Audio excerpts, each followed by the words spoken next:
Hey, salut à toutes et à tous, c'est Rav03 et on se retrouve pour une nouvelle vidéo sur Pokémon Lune Soleil et c'est parti pour de nouvelles informations et l'évolution finale de Brindibou. Enfin, Archéoduc qui prend le type plante et spectre et a le talent en graisse. Personnellement, c'est le starter que je choisis et je ne changerai pas.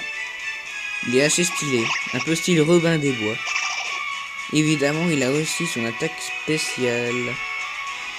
10 ombre, une sorte de flèche.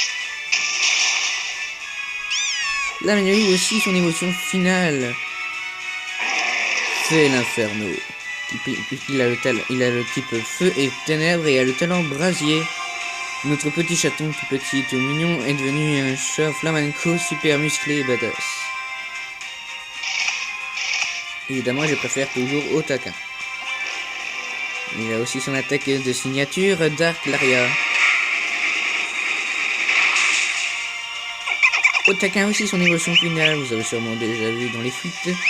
Oratoria, type haut effet et a le talent torrent. Évidemment, je suppose que vous êtes tous d'accord avec moi, que vous n'imaginez pas que Otaka allait ressembler à ça. Juste un petit peu choqué. Il a aussi son attaque signature Aria de l'écume.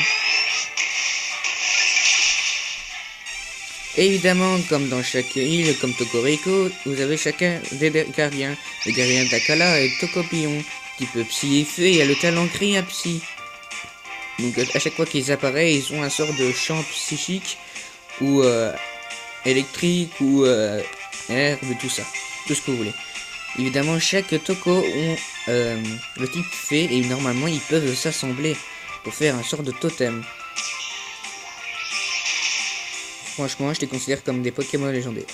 Le gardien Dula, Tokotoro, qui peut planter effet et a le talent créa herbe. Donc quand il apparaît, il a un champ avec de l'herbe. Personnellement, c'est celui que je préfère le moins. Tokoriko restera toujours mon préféré, personnellement. Et le gardien de Pony, Tokopuska, qui a des types haut effet et a le talent créa brume.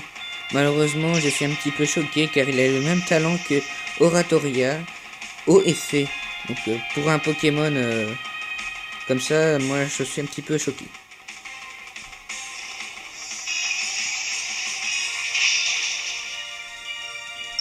Et donc les Toko partagent une capacité Z unique.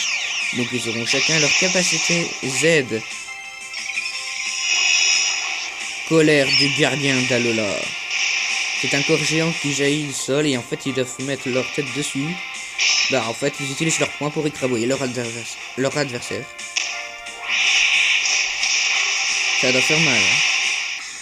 Et évidemment encore plus de Pokémon. Nous avons un nouveau Pokémon que vous avez sûrement déjà vu. Cosmog qui est type psy et a le talent inconscient. Apparemment il a des liens avec Lunala et un autre petit Pokémon qui lui ressemble qui a des liens avec Solgaleo. Nous ne savons pas plus. Percy a aussi sa forme d'Alola. Il est du type ténèbres et a le talent toison épaisse et technicien. Personnellement, il a encore grossi comme Ratatak. Je ne sais pas qu'est-ce qu'ils font aux Pokémon, mais franchement, c'est du délire. Et encore plus de témoins à la Ligue Pokémon. Évidemment, il y aura une Ligue des Pokémon comme dans tous les jeux Pokémon. Ce qui est plutôt bizarre, c'est que nous avons des épreuves et pas des badges. Alors, est-ce qu'il faudra réussir les épreuves? Qu'est-ce qu'on va devoir? Évidemment, il y aura des dresseurs spéciaux. Comme elle qui est dans Pokémon Perle et Diamant et Platine, ou comme lui qui est dans Pokémon l'Oméga et Saphir Alpha, les dresseurs connus. Et deux dresseurs de légende sont de retour, Red et Blau. Et oui, ils étaient connus dans les anciens jeux Pokémon et ils sont de retour dans Alola. Ils risquent peut-être d'avoir une petite histoire où nous devrons combattre contre eux. Ça promet d'avoir beaucoup de combats et beaucoup de choses en Pokémon Soleil et Lune. Évidemment, il nous réserve encore beaucoup de mystères et nous ne savons pas plus. J'espère que ça vous a plu. Si oui, faites péter les pouces bleus et abonnez-vous. Ciao, ciao!